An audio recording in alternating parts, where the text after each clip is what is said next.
ಎಲ್ಲರಿಗೂ ನಮಸ್ತೆ. ಇಲ್ಲಿ ನಮಗೆ ಸುಷ್ಮಿತರವರು ನಮ್ಮ ಆಶ್ರಮಕ್ಕೆ ಊಟ ವ್ಯವಸ್ಥೆ ಮಾಡಿದ್ರು. ನಮ್ಗೆ ಎಷ್ಟು ಅವಶ್ಯಕತೆ ಇದೆ ಅಷ್ಟು ನಾವು ಯೂಸ್ ಮಾಡಿ ವೇಸ್ಟ್ ಮಾಡಬಾರ್ದು ಅನ್ನೋ ಕಾರಣದಿಂದಾಗಿ ನಾವು ಹೊರಗಡೆ ಅಂದ್ರೆ ಸುಮಾರು ಜನ ಅಶ್ವಿನಿಂದ ತುಂಬಾ ಜನ ರೈಲ್ವೆ ಸ್ಟೇಷನ್ ಆಕ್ಷನ್ ಹಾಗೂ KRF ಹತ್ರ ಅಗತ್ಯ ಇರೋರಿಗೆ ಊಟದ ವ್ಯವಸ್ಥೆ ತಲುಪುವ ಕಾರ್ಯ ಇವತ್ತು 3ನೇ ಬಾರಿ ಗುಡಿಯ ಕಟ್ಟಿದ ಬಡವನೆದೆಯ ಗುಡಿಯಲ್ಲಿರುವೆ ನಾನು, ಬೆಳೆಯ ನಡುವೆ ರೈತ ಬಸಿದ ಬೆವರಲ್ಲಿರುವೆ ನಾನು.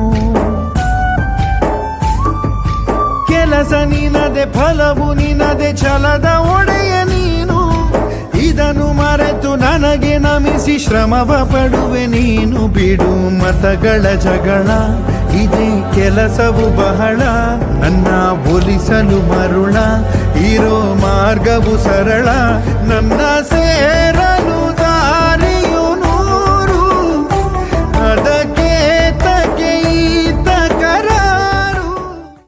ನಮಸ್ಕಾರ.